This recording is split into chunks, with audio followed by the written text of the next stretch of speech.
এটি উচ্চারণ করতে লাগলো 3 বার। একটি ভাওয়ালের সাহায্য লাগে।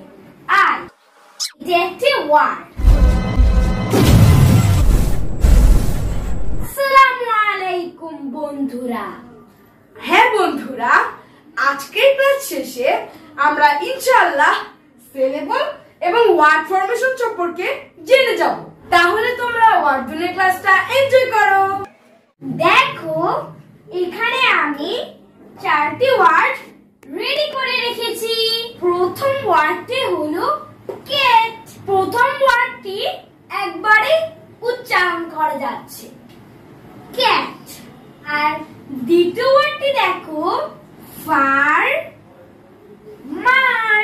এইটা উচ্চারণ করতে 2 বার লেগেছে।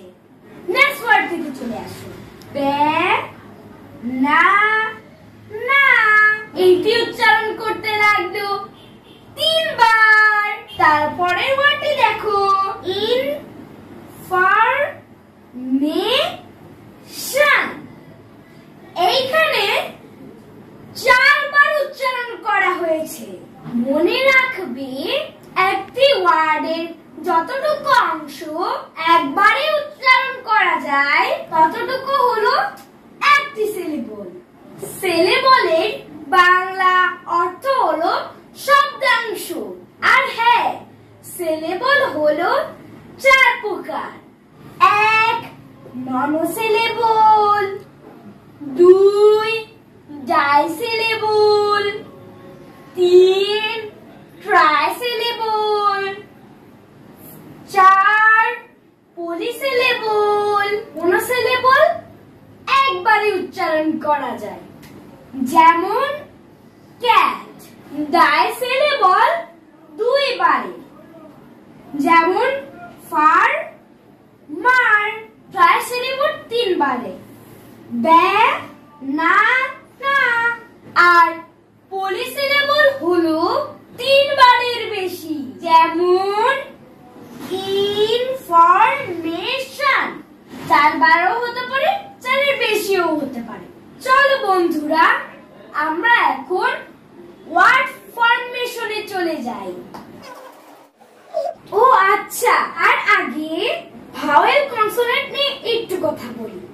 তোমরা জানো 26টি লেটারের মধ্যে 5টি ভাওয়েল এবং বাকি সবগুলো কনসোনেন্ট।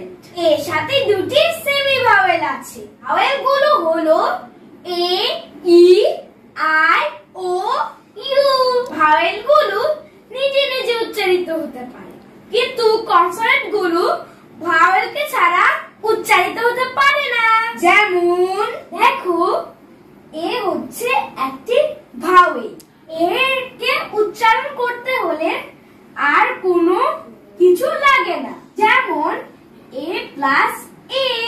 কিন্তু বি কনসোনেন্টটা উচ্চারণ করতে একটি ভাওয়েলের সাহায্য লাগে, যেমন বি প্লাস ই সমান সমান বি।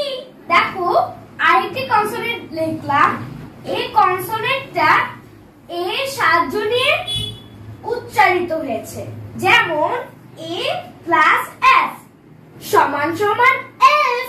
জেনে রাখো, কোন ওয়ার্ড তৈরি হতে হলে সেই ওয়ার্ডে অবশ্যই ভাওয়েল থাকতে হয়। শুধু কনসোনেন্ট দিয়ে ওয়ার্ড তৈরি করা যায় না, এমনকি কোন সিলেবলও তৈরি করা যায় না।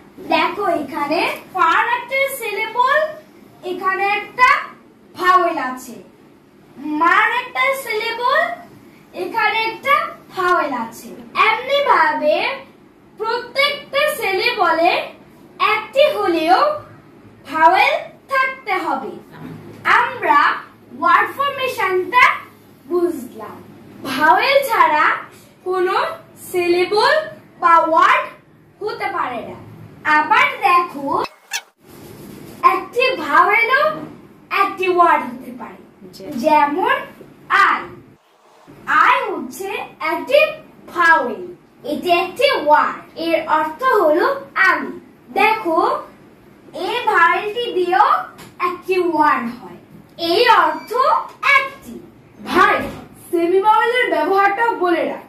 ও হ্যাঁ, তোমরা জানো সেমি ভাওয়েল ওয়ার্ডের শেষে থাকলে এটি ভাওয়েলের মতো বিহেভ করে, আর শুরুতে থাকলে কনসোনেন্টের মতো। দেখো, মাই উচ্চারণ করতে ওয়াইটা আগের মতো উচ্চারিত হয়েছে, মাই। এর জন্য এটা ভাওয়েল, কিন্তু এইখানে ওয়াইটা ভাওয়েলের মতো বিহেভ করছে না। আই হোপ তোমরা এই ক্লাসটি বুঝে গেছো। ঠিক বলেছিলাম না বন্ধুরা? এখন তো তোমরা সিলেবল এবং ওয়ার্ড ফরমেশন সম্পর্কে জানো। ঠিক আছে, ভালো থেকো। আল্লাহ হাফেজ।